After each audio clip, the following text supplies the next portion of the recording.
Hi kids, this is Chief Meteorologist Natasha Stenbock here in the Koin 6 studio, talking to you today about precipitation types. What makes snow fluffy? What makes snow dry? What makes snow kind of slushy? If you've been in the Pacific Northwest for any amount of time, you're probably aware that the kind of snow we get is usually slushy, especially when it's in the valley. So let's talk about it. We recently had a nice little snow event that came through and delivered a couple inches of snow, but most of that snow was slushy snow. So let's take a look at some video. This one was shared by Scott LaRoche from Cornelius, showing us his dogs playing in the snow here. Looks like they're having a good time. They don't care what kind of snow it is. They just like playing around. Let's see if we can get it to loop again. One more time. Let's take a look at those little dogs. There they go. They are having so much fun, and I know you kids out there too really enjoy sledding in the snow. But if it's too wet, it's kind of hard to sled. So let's get into the lesson and talk about precipitation types. So if you've already gone to our written lesson, you've seen some of our pictures. So here we're talking about rain. So what we look at as meteorologists is we want to find out, well, what's the temperature from the surface all the way to, let's say, 30,000 feet. We know that when we're starting with a cloud, what comes out of it starts as snow, but then oftentimes it's much warmer down below. So we get rain typically here, especially in the Pacific Northwest. So knowing the temperature profile is very, very important. So we know if the temperature, basically below 5,000 feet, if you have a good 5,000 feet, you're working with temperatures above 32 degrees, then you're in pretty good shape. You know you're going to get rain. But what about snow? Well, when we're looking at snow, we want to find out, okay, how about from the surface all the way up there? Is it going to be freezing all the way through? Because if it's not, then we are dealing with some different kinds of precipitation.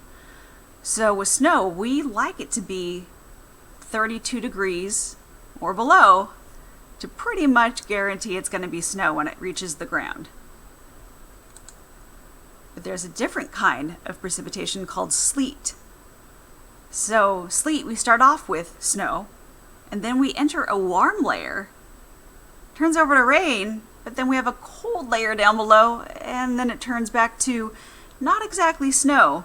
It's sort of a icy combination. It's not the fluffy stuff that you want to see. Sleet can also cause big problems on the roads. It can make things very, very slick. Freezing rain, that's the worst. That is the worst. And sometimes here, especially in the gorge, the Columbia River Gorge, we can get this shallow layer. It's invisible to you and me, but it's this shallow layer of really cold air, freezing or below, that gets trapped in the gorge. So that gets trapped in the gorge at the surface. And what you have above is, it starts off as snow, and then it enters a very deep warm layer, turns all the way over to rain, but then just before it hits the surface, it freezes. Yeah. So rain hitting a freezing shallow layer is no good.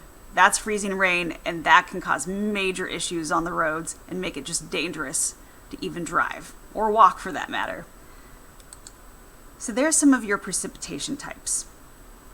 Want to go a little bit further down into the lesson? You'll find a few pictures here. I really like this picture because it shows you what the atmosphere looks like. It's invisible to you and me, but what's really cool is the National Weather Service. They're a government organization, and they issue the warnings, the watches, and the advisories. If you hear winter storm warning, that's coming from the National Weather Service. So they send up these balloons. Yeah, these balloons. And there's a little instrument package attached to the balloon. And there are various places across the United States where they release these balloons at a set time. And it goes up, up, up in the atmosphere, goes up to about 100,000 feet, and this is where we get the information about what is the temperature up there. Because we don't have a thermometer in the sky, but the balloons certainly help, and they can tell us what's happening, what are the temperature differences as we go along the way. It's a very cool process. Okay, so that's a little bit about precipitation types. If you would like more information, you can always reach us. You can reach me on Twitter, right there, Natasha Koin6. And you can also find my email, natasha.stenbock@koin.com. Reach us anytime and we'd be happy to answer your questions. Thanks for joining us.